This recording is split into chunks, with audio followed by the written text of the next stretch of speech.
Thank you all for coming. And welcome to all of you lovers of New York City, history, architecture, theater, literature.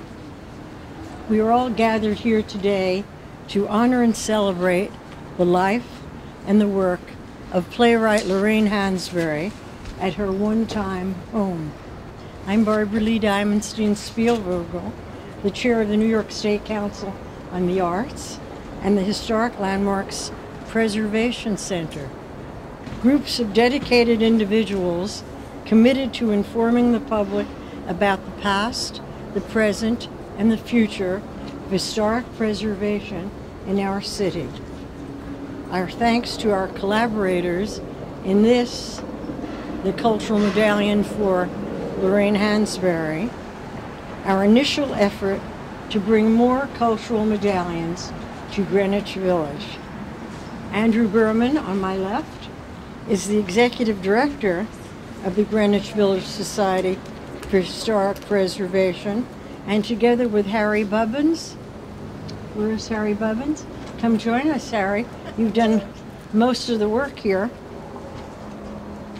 Who was the special projects director of the Greenwich Village Society for Historic Preservation. To Jack Zyman, who owns this lovely building, and to all of you for joining us here today.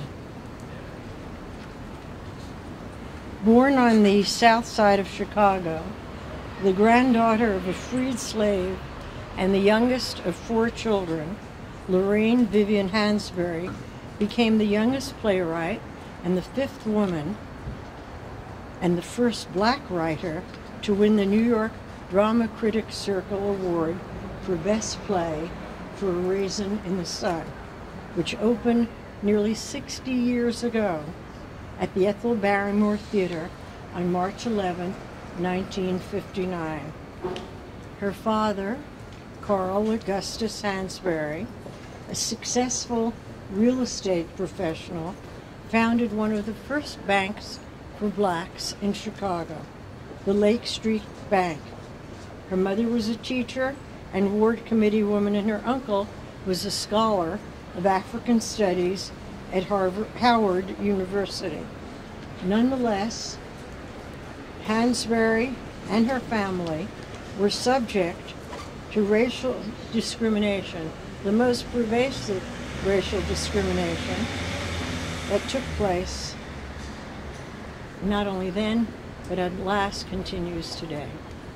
In 1937, the Hansberrys bought a house in Washington Park subdivision of Chicago, a white neighborhood, segregated through restrictive covenants. The Hansberrys were met with intense hostility by local residents and threatened by a white mob.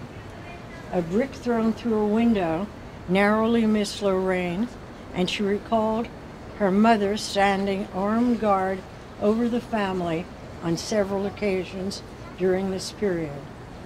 Physical threats were followed by a lawsuit in which the Supreme Court of Illinois upheld the legality of the restrictive covenant and forced the family to leave the house. It was not until 1940 that the United States Supreme Court reversed the lower court's ruling on a legal technicality. The result was the opening of 30 blocks of South Side Chicago to African Americans. Although the case did not determine that racially restrictive covenants were unlawful, it marked the beginning of their end. Laurene Hansberry graduated from Englewood High School in Chicago, where she first became interested in theater.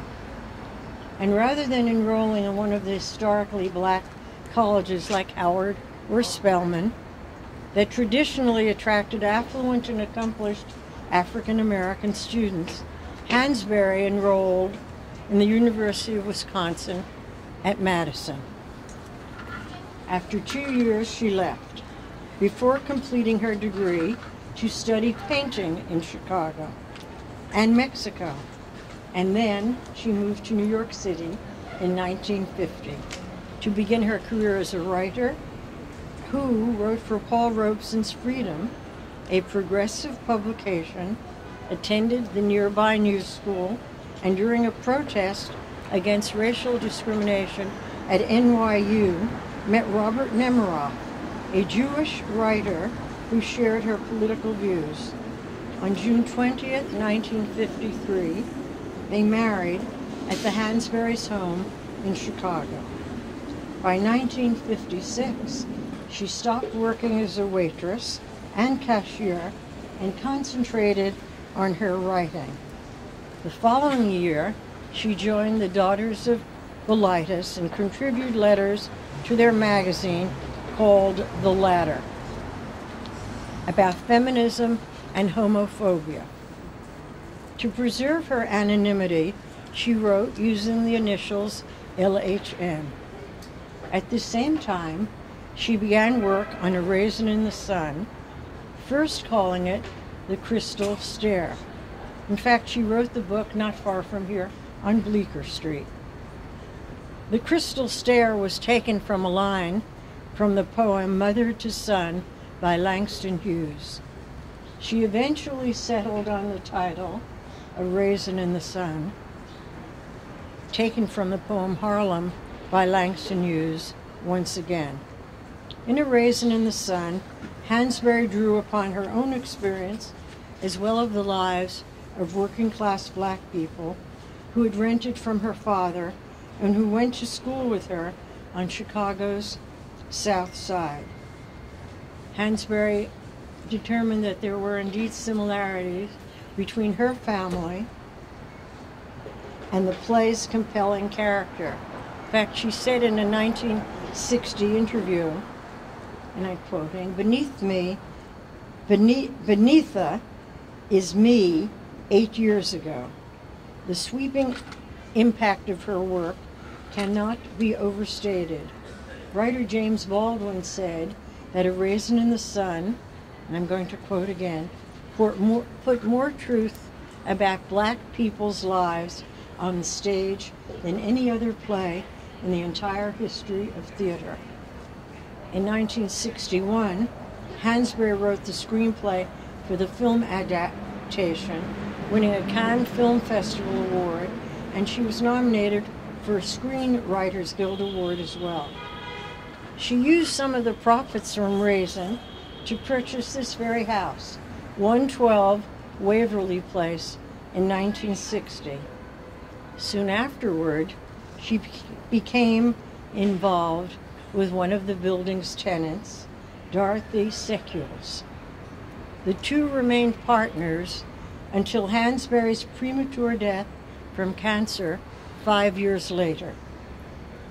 Although Hansberry and Nemiroff had divorced in 1962, he remained a champion of her work, adapting a collection of her writings and interviews in To Be Young, Gifted, and Black, which opened off Broadway, again not very far from here, at the Cherry Lane Theater in 1968.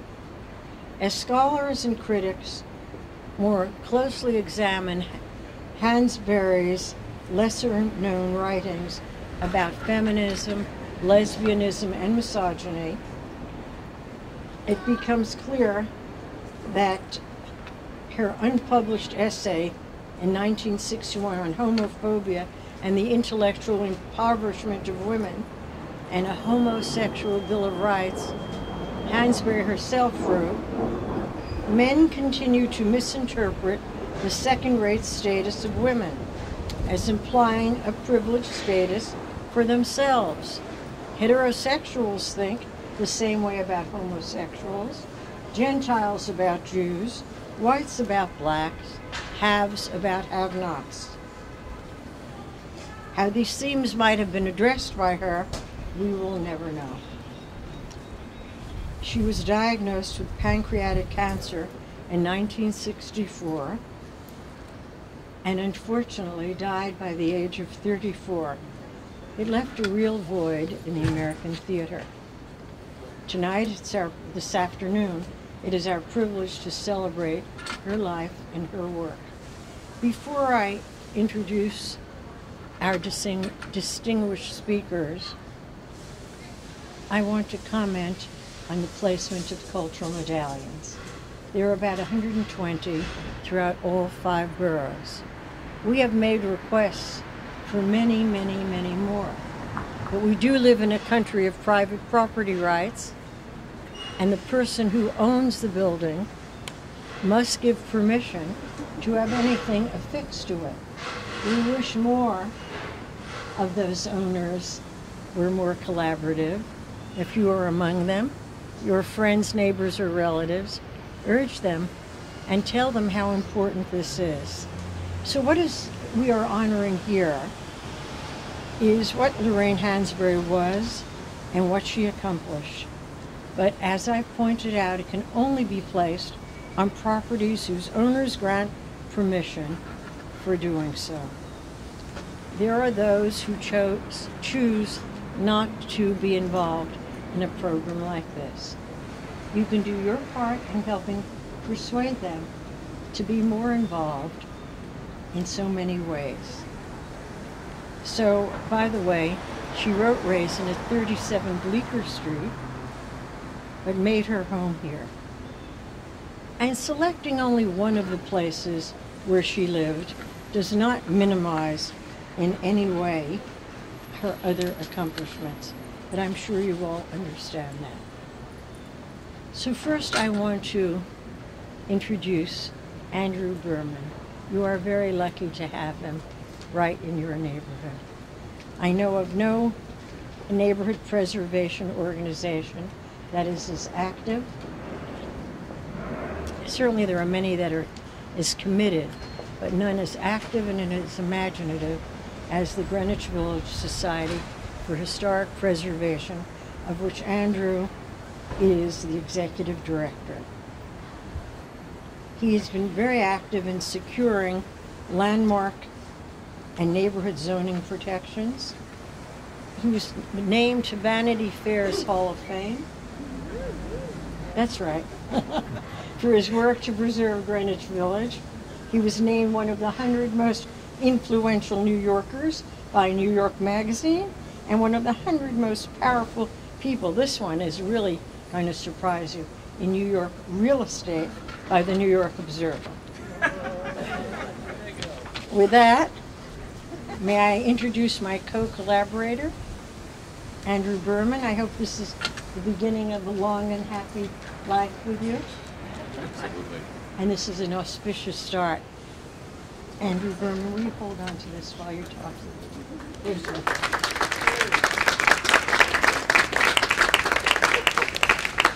Thank you so much, Barbaralee. Thank you, everybody, for being here today. I see a lot of GVSHP members out there. GVSHP members, raise your hand. Thank you, as always, for supporting what we do. I want to thank, of course, the Historic Landmarks Preservation Center, our co-collaborator in this. As Barbaralee pointed out, you know, this is the end of a very long line. It takes a lot to get here. A lot of work goes into this. A lot more than you might think just by looking or attending. I want to particularly acknowledge Harry Bubbins from our staff, who did so much to put this together and make it a possibility. And as Barbaralee said, of course, the owner, Jack Zyman, and Mark Maynard, who's been incredibly helpful and collaborative in terms of making this happen. Mark, who works there. We at GVSHP work in many different ways to try to celebrate and document and protect the historic, architectural, and cultural legacy of Greenwich Village. Laurene Hansberry really encapsulates so much about that. So much of what makes our neighborhood so rich and wonderful and impactful. And hopefully with this plaque today, we'll take things a step further in terms of ensuring that that memory is memorialized and that tradition continues. Laurene Hansberry's friend, James Baldwin, has already been mentioned a couple of times. Another incredible resident of Greenwich Village who 2 years ago we also placed a plaque on his home.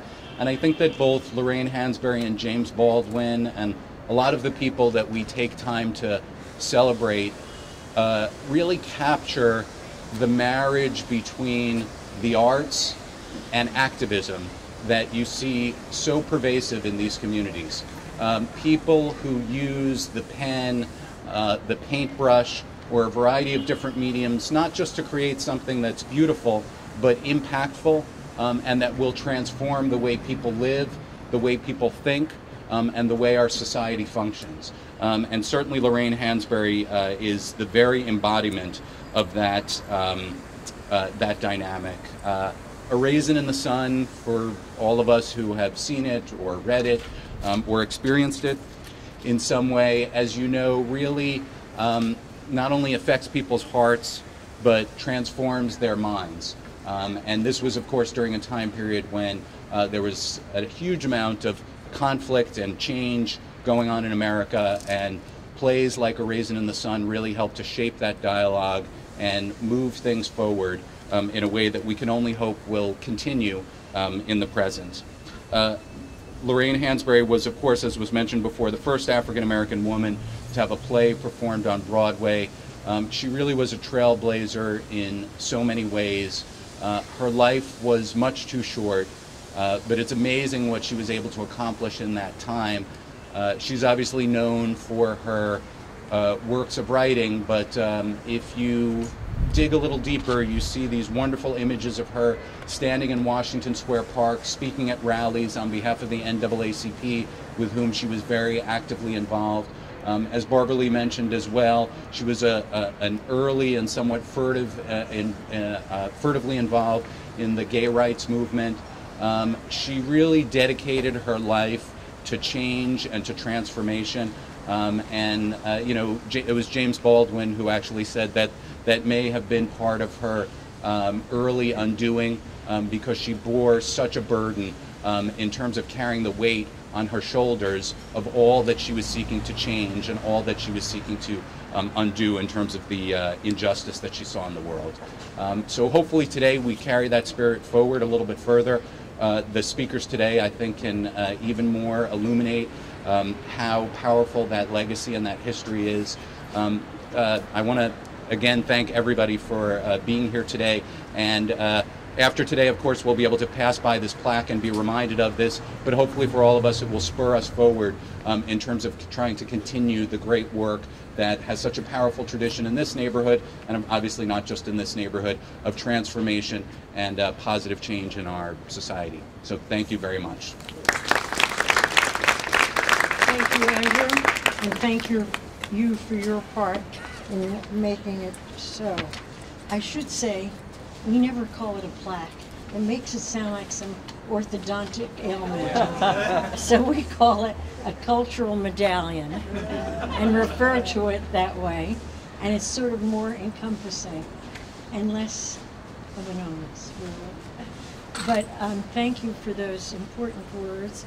I think we should really, and I hope John Reddick later will be talking to the fact that she was inspired by Langston Hughes at that very same period. So was I. I can recite that whole poem.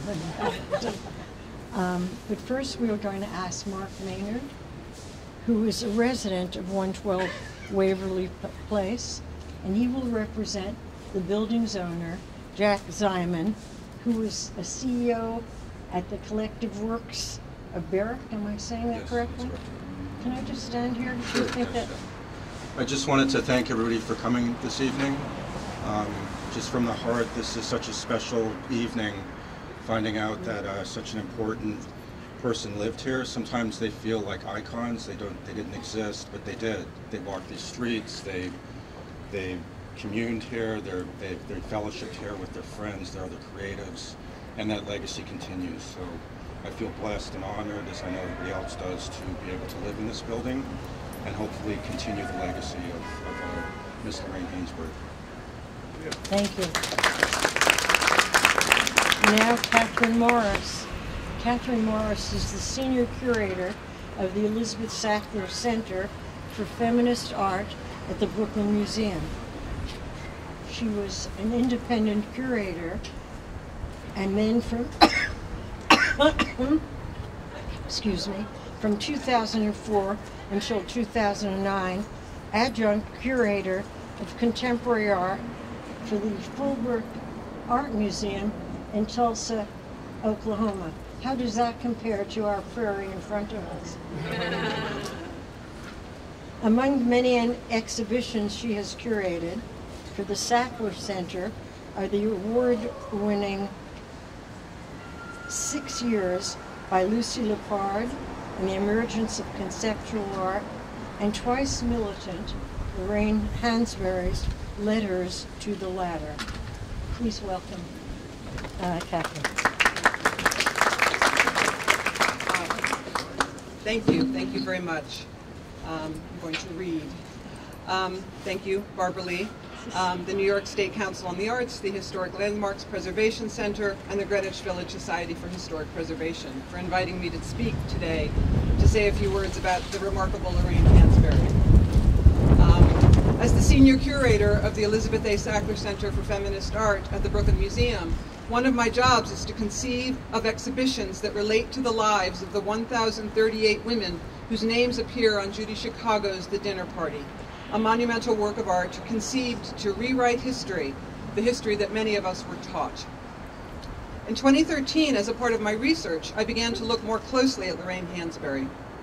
In my experience, seemingly small pieces of information, passing references, often footnotes, in the life stories of famous individuals, open up unexpected and much larger stories that offer me, as a curator, the opportunity to speak in unexpected and expansive ways about a subject in the context both of the historical moment in which they lived and also to frame a conversation with current events which we ourselves are living through today.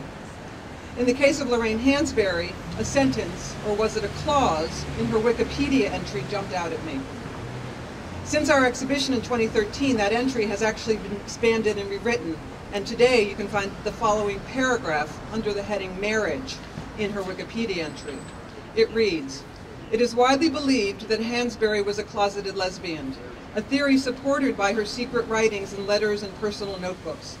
She was an activist for gay rights and wrote about feminism and homophobia, joining the Daughters Abilitas and contributing 2 letters to their magazine, The Ladder, in 1957, under the initials LHN. Personally, I would say that last sentence makes a much stronger point than the equivocal phrase widely believed would indicate.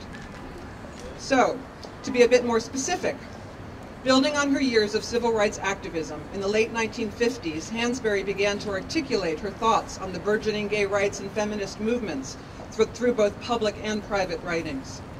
Much of that work was done here in the West Village, where she lived alone after separating from her husband and ongoing collaborator, Robert Nemiroff. Working here, Hansberry produced the most compelling and frank work of her all too brief career. The energy and excitement in Hansberry's letters to the latter are palpable. In the magazine, she found a forum through which to participate in a community she very much saw herself a part of. The latter was the first nationally distributed, subscription-based lesbian publication in the United States. Founded in San Francisco, it was published monthly from 1956 to 1970, and then bi-monthly until 1972. In its early years, it flourished in spite of operating under the oppressive Comstock laws, which made illegal the distribution of so-called obscene materials through the United States Postal Service.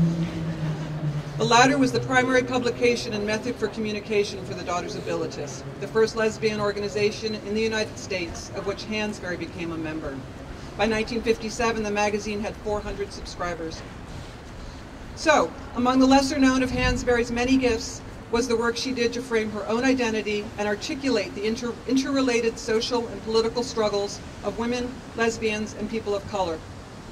Hansberry's own lived experience drove a prescient and, by necessity in the late 1950s, largely underground examination of what we would today, thanks to Kimberly Crenshaw, call intersectionality. On feminism and her lesbian identity, Hansberry wrote in her first letter to the latter in May 1957, "I am more convinced than ever of the depth and sincerity and dignity you people are determined to pursue with your work. I cannot tell you how encouraging it is." It is time that half the human race had something to say about the nature of its existence. Otherwise, without revised basic thinking, the woman intellectual is likely to find herself trying to draw conclusions based on acceptance of a social moral superstructure which has never admitted to the equality of women and therefore is immoral itself. Here's another example from that first letter, this one addressing the struggle shared by people of color and the LGBTQ community on the questionable value of trying to assimilate into the dominant culture. Hansberry writes, as one raised in a subculture experience, I am a Negro, where those within are forever lecturing to their fellows about how to appear acceptable to the dominant social groups, I know something about the shallowness of such a view in and of itself. What ought to be clear is that one is oppressed or discriminated against because one is different, not wrong or bad. This is perhaps the bitterest of the entire pill. I called my small exhibition Twice Militant, Lorraine Hansberry's Letters to the Latter, taking the title from a 1959 interview Hansberry did with the oral historian and national radio personality Studs Terkel, in which she said, the most oppressed group of any oppressed group will be its women. And so, because they are twice oppressed, they are also likely to become twice militant. While the latter offered Hansberry a unique outlet for developing thoughts she couldn't express elsewhere, what comes through when reading Hansberry's letters, journals, and writings, all of which are housed in the New York Public Library Schomburg Center for Research on Black Culture, is a whole person. Hansberry was proud, hesitant, ambitious, frustrated, joyous, righteous, insecure, funny, and fierce. To make this point, we also included in the exhibition a copy of Hansberry's unpublished 1961 essay, just mentioned, on homophobia, the intellectual impoverishment of women, and a homosexual's Bill of Rights, in which she states, I have suspected for a good time that the homosexual in America would ultimately pay a price for the intellectual impoverishment of women. Men continue to misinterpret the second-rate status of women as implying a privileged status for themselves. Heterosexuals think the same thing about homosexuals, gentiles about Jews, whites about blacks, haves about have-nots. Finally, the other remarkable body of work we include in Twice Militant was examples of the notes and lists Hansberry made for herself throughout her life, often on her birthday. In these poetic texts, she typically juxtaposed lists of things she liked and didn't like about herself. For example, at age 30, she liked the insistent penetration of autumn sunlight, the fact that I have changed, have stayed the same, have grown more self-conscious and, at the same time, become less aware of myself. Mushrooms out of a can. The first drink of scotch. The second. The third. Under the heading of dislikes, she wrote, a goodly number of people. That fifth drink of scotch. The state of the world, critics, my own pomposity. And finally, in her own handwriting, with my highlights, a list titled, I am bored to death with, a raisin in the sun, drinking without happiness, Eartha Kitt, being a lesbian, the capital L variety, other people's problems, the race problem, silly white people, rumors of war, the great American money obsession, my own loneliness, all caps, sex, myself, being a celebrity. I want, a short list, to work, to be in love. Dorothy Sekulos. Thank you very much.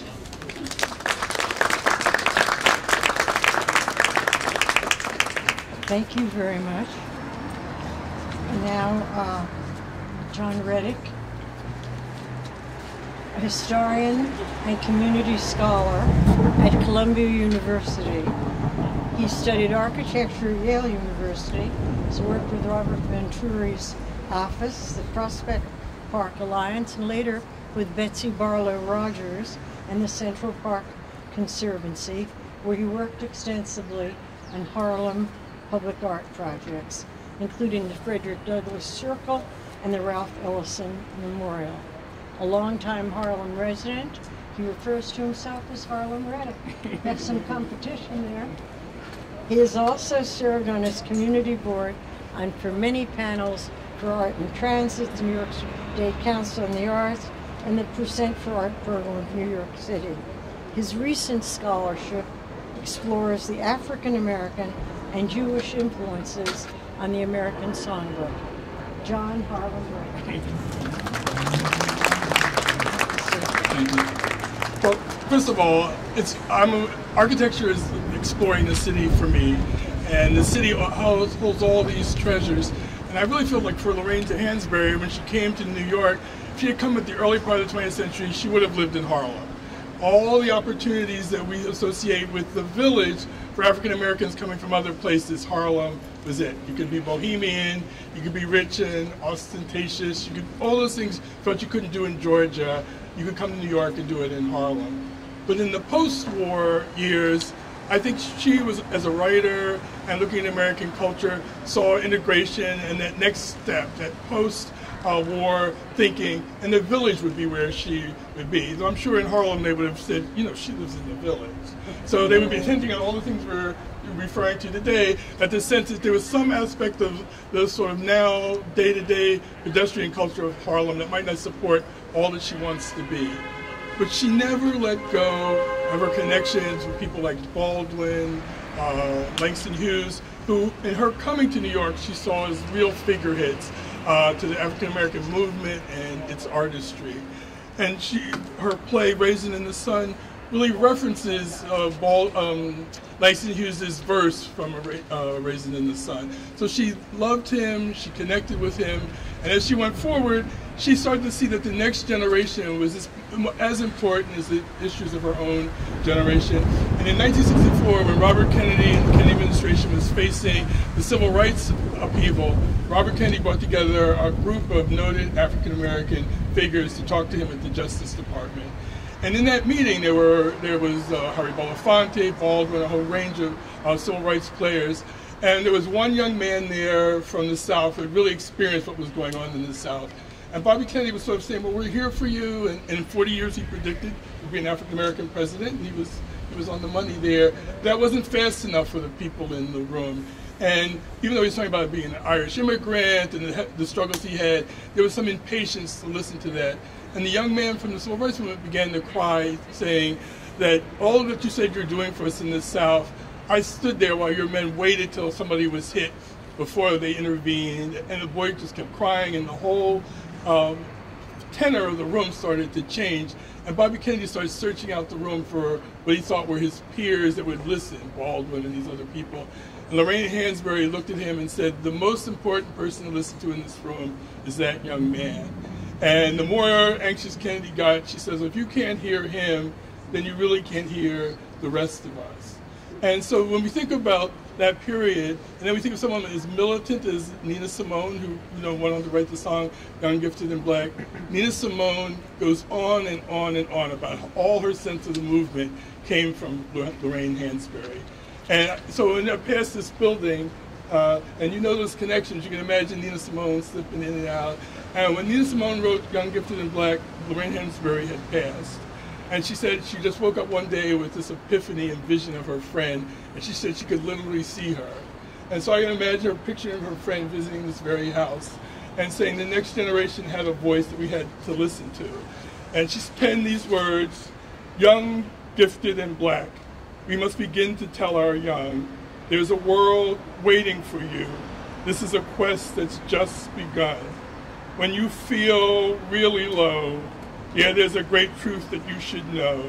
When you are young, gifted, and black, your soul's intact. So it worked for Nina, I think it worked for Lorraine, and I think it's a voice for all of us even today. Thank you. Thank you, John.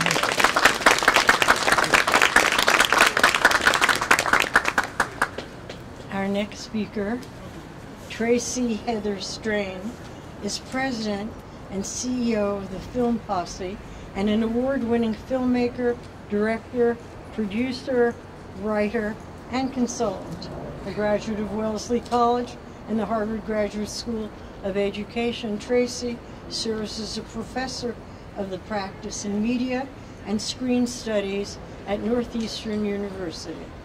She's the director of the recently released, last week?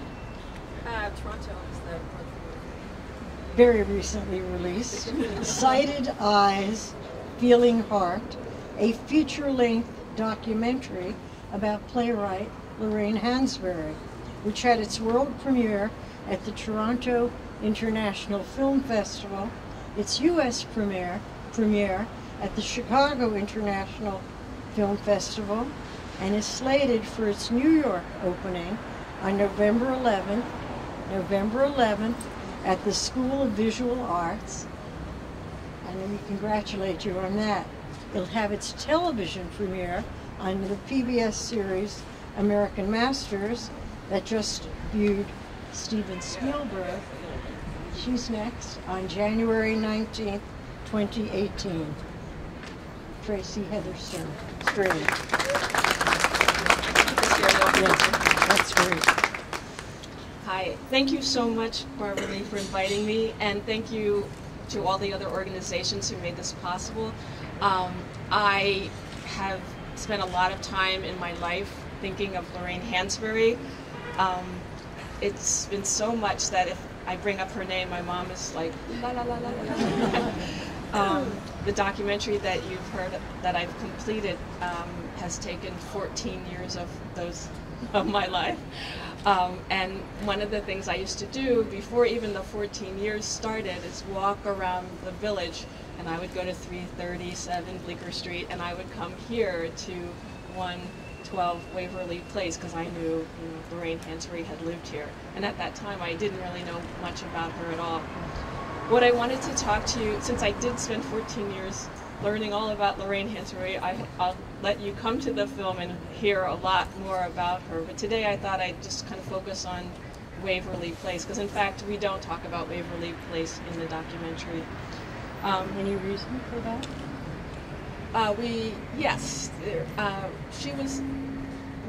The way we told the story, we decided to not talk about her as a lesbian until after she moves to Croton. Am I making this happen? No.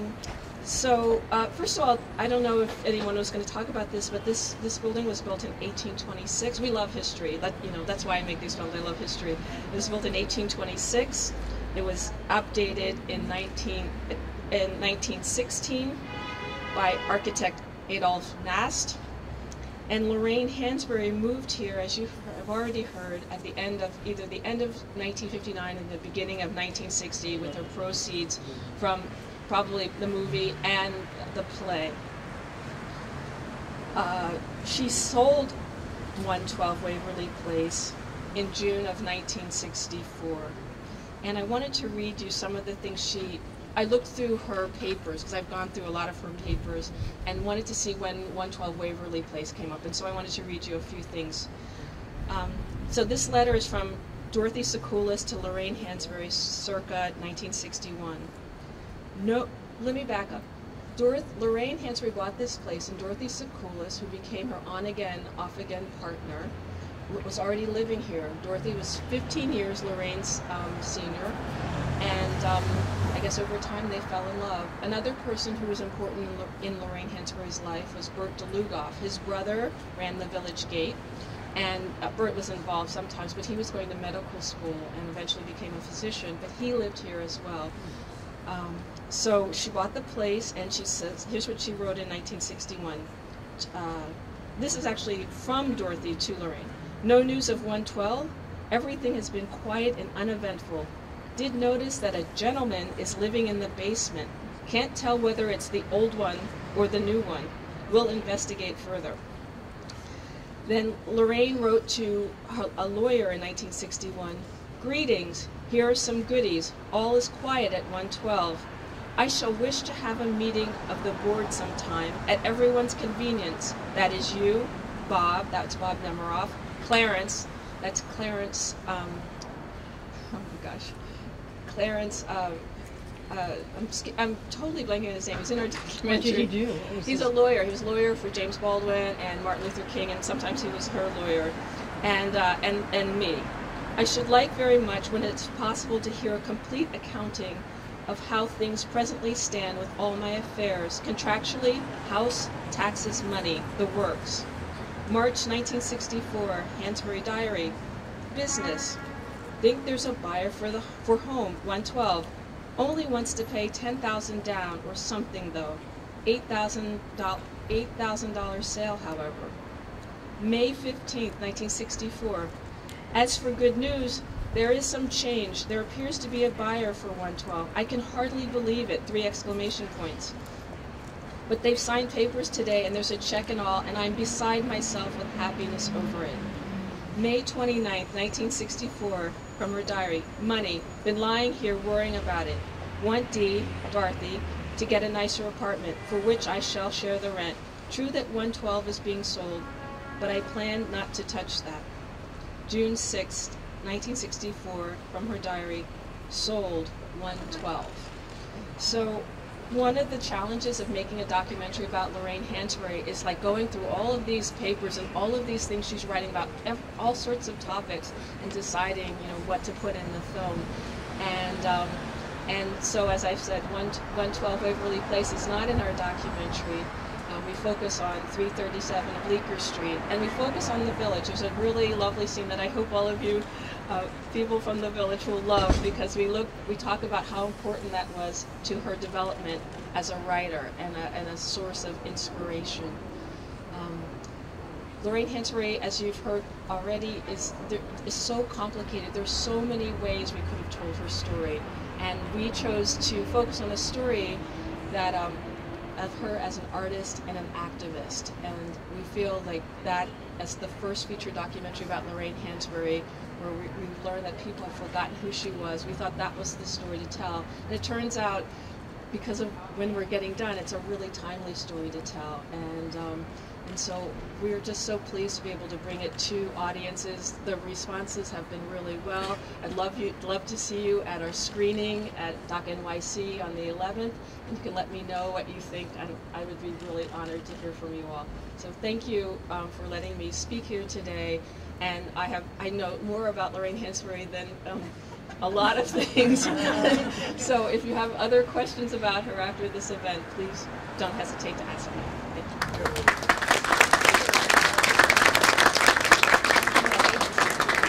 you. Thank you, Tracy Strain.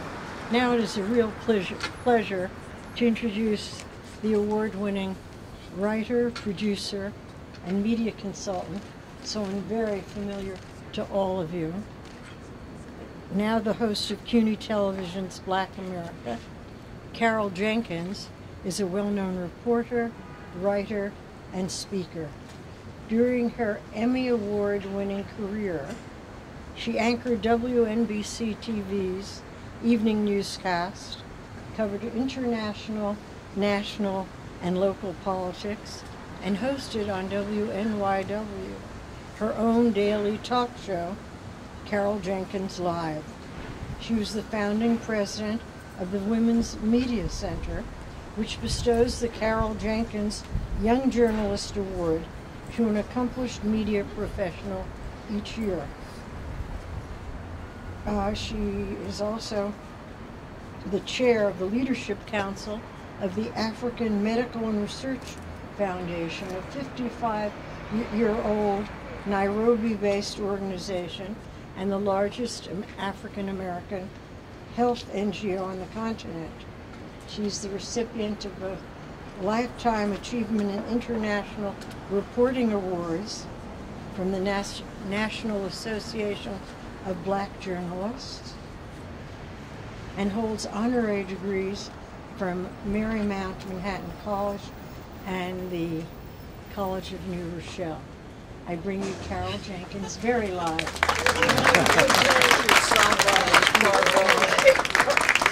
Thank you, Barbaralee, for everything that you do. I have been sitting in some of your meetings as you rescue and give respect to places in the city.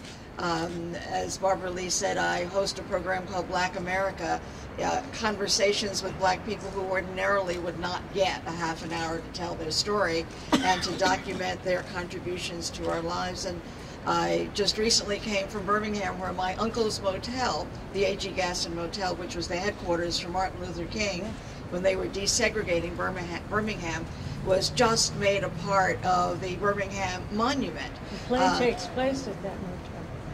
Pardon me? The play takes place at that motel. Exactly. So, and Lorraine talks a lot about Birmingham. It was a part of her psyche, what happened. We just did a documentary called The Conscience of America, because what happened in the streets and as the homes got blown up in Birmingham really awakened our country to the plight of black Americans and of racial discrimination. So for me, having Laurene Hansberry's home medallioned, you know, given this honor, it's just so extraordinary. It means that now when people walk by, they will know that someone very important was here. I must say, though, it's an example of yet another real estate deal that escaped me, because I guess it was $80,000, you know, darn. But Lorraine had it and sold it and, you know, did much with her life. I've been listening to the recordings of Laurene Hansberry. You can get them. They're on CD and I guess online too. It is so incredible, the clarity of her voice, the eloquence in her voice. This was a brilliant, brilliant woman. I'm going to read for just a little bit here. What is very clear is that Laurene Hansberry was a genius, prescient and eloquent on the shortcomings of our country in the 1950s and 60s. We really, really need her now. On race, on LGBTQ issues, on war. This is what she said: no to war of any kind, anywhere. Get rid of the little bombs and the big ones. And she was a true feminist. Back then she said, I think it is about time that equipped women begin to take on some of the ethical questions which a male-dominated culture has produced and dissected and analyzed them quite to pieces. I love that way of describing it. Dissect them quite to pieces in a serious fashion. It is time that half the human race had something to say about the nature of its existence. Otherwise, without revised basic thinking, the woman intellectual is likely to find herself trying to draw conclusions, moral conclusions, based on acceptance of a social moral superstructure which is never admitted to the equality of women and is therefore immoral itself. And as we fight for the Equal Rights Amendment, and as we keep saying Me Too on our Instagram and Facebook accounts for sexual advances and aggression, we need Laurene Hansberry today. As a journalist, one of the things that I love about Laurene Hansberry was that she was a journalist. In the 1950s, her time working for the Paul Robeson published Freedom magazine, she was advised by the giant thinker W.E.B. Du Bois. Her interest in the subjugation of African countries and her vision then of their independence, the end of colonial rule, of inequality of blacks in this country, and what it would take to fix things in America. She refused to divide the black people of America and talk about activism. At Birmingham, when the protests were going on and she got invited to the White House to talk with Attorney General Robert Kennedy, and he kept trying to divide, you know, the sort of the well-educated blacks to the people who were protesting in the South. She said, we are not remotely interested in coming to the White House for a tea. We are one people represented by the Negroes in the streets of Birmingham. I love her approach to one's work. The question is not whether one will make a social statement in one's work, she said, but only what the statement will say. For if it says anything at all, it will be social. James Baldwin has summed up Raisin in the Sun: never before in the entire history of the American theater had so much of the truth of black people's lives been seen on the stage, as Barbaralee told us. And I was recently reading a remembrance by Douglas Turner Ward, who was one of the founders of the Negro Ensemble Company. Village people remember those days. Incredible. Who was also a journalist in his early life. And he came to a reading of his friend's play. It must have been on Bleecker Street because she was trying to get him a role in A Raisin in the Sun. He described her then as one with steel will and a brilliant intellect, and that the creation of Walter Lee changed America. What Douglas Turner Ward says is that it is Walter Lee, flawed, contradictory, irascible, impulsive, furious, and most of all desperate, who emerges as the most unique creation of his time and of ours. Walter Lee is a prophetic omen. His combustion was soon to erupt into American reality with a vengeance. No matter what we've experienced, the Walter Lees have not been reckoned with, and don't we know it until this very day. Thank you so much. And thank you again for Thank you, Carol Jenkins, and thanks to all of you. You know, I'm standing here feeling like John Kennedy in Berlin. Ich bin ein village person too. So it has really been an honor to dedicate this cultural medallion with these really fine speakers, community activists, all of you standing here and shivering as I am. Thank you for your patience and your interest.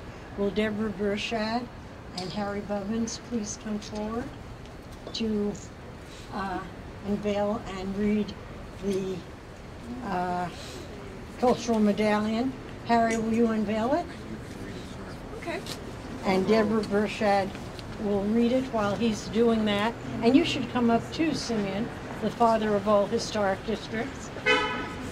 If there's anyone that any of you would like to recommend for a cultural medallion, please be in touch with HLPC. You can find it online at www.hlpcculturalmedallions.org. And to remind you, this video will be made available to everyone because it will be on the video archives of Duke University. And if you just type in the name and my name, it will come up. Lorraine Vivian Hansberry, May 19, 1930 to January 12, 1935. The first African-American woman to write a play performed on Broadway, Lorraine Hansberry is best known for A Raisin in the Sun, about a Chicago family living under racial segregation. The play's title is drawn from Langston Hughes' poem, Harlem, and some of its elements are taken from her parents' life. Their purchase of a home in a racially restricted Chicago neighborhood eventually culminated in a 1940 Supreme Court decision that restrictive covenants could be legally contested. In 1950, Hansberry moved to New York City, where she attended the New School and wrote for Paul Robeson's Pan-Africanist newspaper Freedom, and in 1953 married producer Robert Nemiroff. Later involved with the nation's first lesbian rights organization, the Daughters of Bilitis, Hansberry bought this building in 1960, where she resided until her death. Hansberry inspired Nina Simone's 1969 song, To the Young, Gifted, and Black. Thank you all. Thank you. Thank you. Thanks to each and all of you for joining us here today, for celebrating the life of Laurene Hansberry. Our next medallion will be in Greenwich Village as well, but we're not ready to announce it yet. Thank you. Thank you all. Thank you. Thank you.